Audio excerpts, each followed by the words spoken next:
The LG G7 ThinQ, amidst its many notchful counterparts, is trying to stand out to a certain group of users. But do you belong to that group? Let's find out.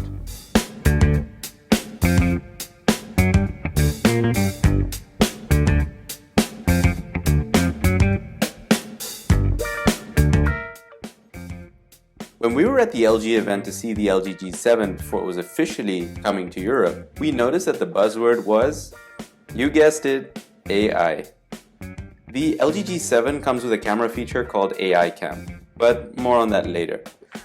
Anyway, we got a review device and we've been testing it for the past few weeks. And by no means is this a sponsored video, but purely a real conversation about the device. LG spoke about the G7 having been built for 3 fundamentals which they call DAC. But no, this is not about their audio DAC, which by the way is an awesome feature. More on that later. DAC in this case stands for Display, Audio and Camera. So let's give them the benefit of the doubt and structure this video on those 3 parameters. The LCD display stood out for us as being really nice and clear outdoors. It did feature boosted brightness that takes the display to 1000 nits for better outdoor visibility. But to be honest, neither of us needed to use it. It's not an AMOLED, which meant we turned off the always-on display because you can clearly see the backlight in dark situations.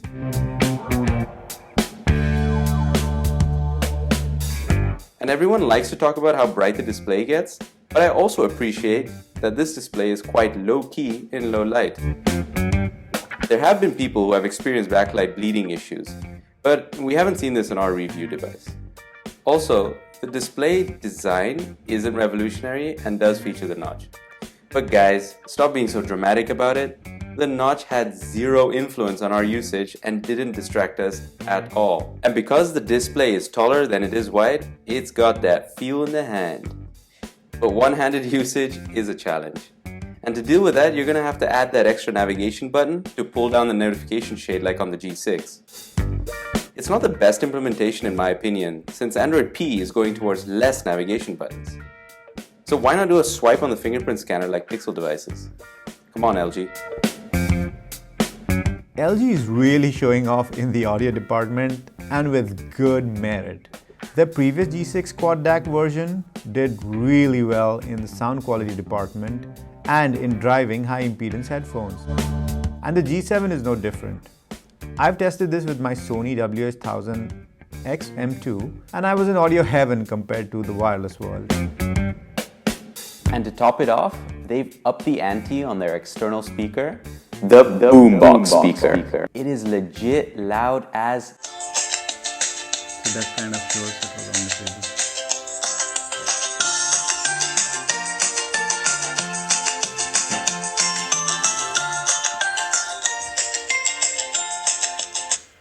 And I seriously felt like it could replace a small Bluetooth speaker for like a picnic or apartment kind of situation. And LG developed this by designing the phone's chassis into a resonance chamber to amplify the speaker acoustics. And the sound is further amplified when you place it on a hollow surface. And since I'm an audiophile-less human being, I'll refrain from commenting too much on the actual audio quality. What I do want to say though is that I was pleasantly surprised to see that LG not only kept the headphone jack, but they also included a decent pair of in-ear headset with a braided cable and inline remote with Android functional volume controls. You know more of buying those Apple compatible devices and not being able to control your volume.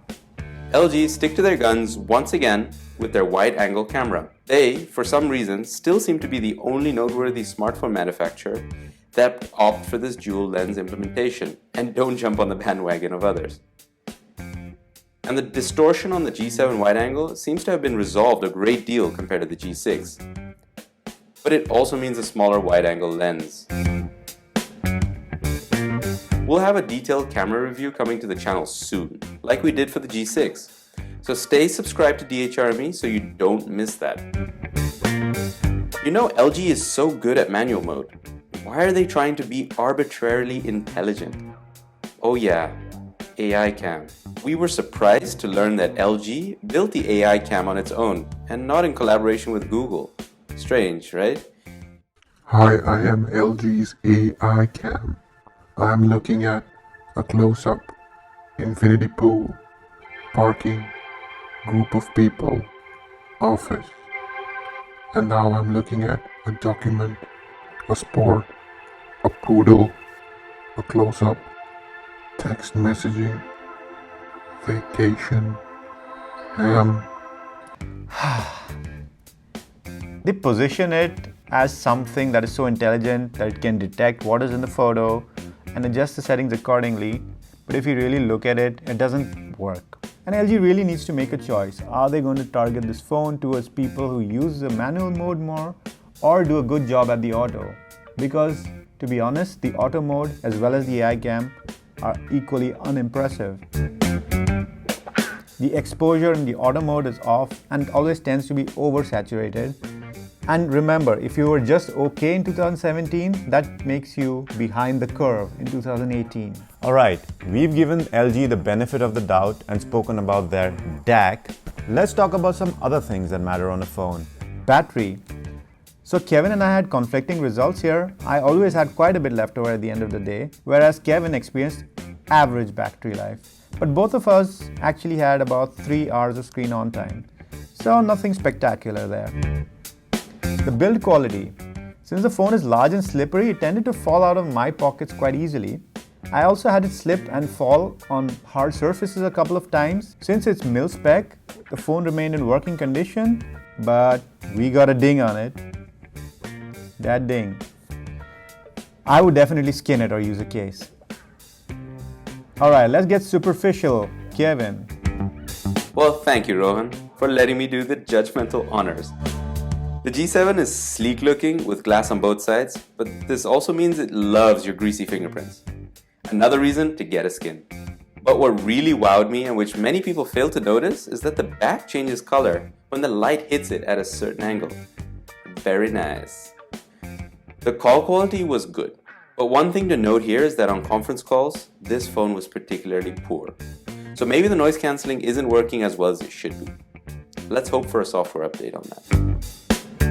We don't love the skin and keyboard, but an interesting development here is that LG has Project Treble support, which means in association with Google, they can roll out software updates almost as soon as Google releases a new build.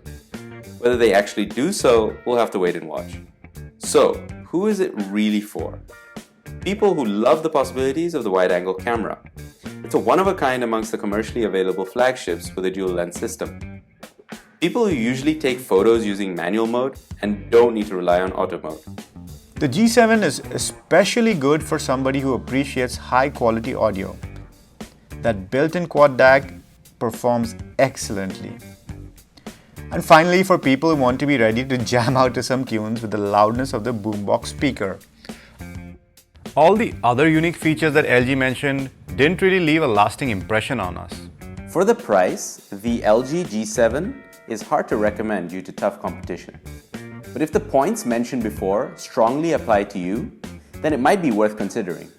And if you do plan on buying it, please use the links in the description below. Costs you nothing extra and helps us produce more free content for you guys. You've been awesome. And we've been DHRME.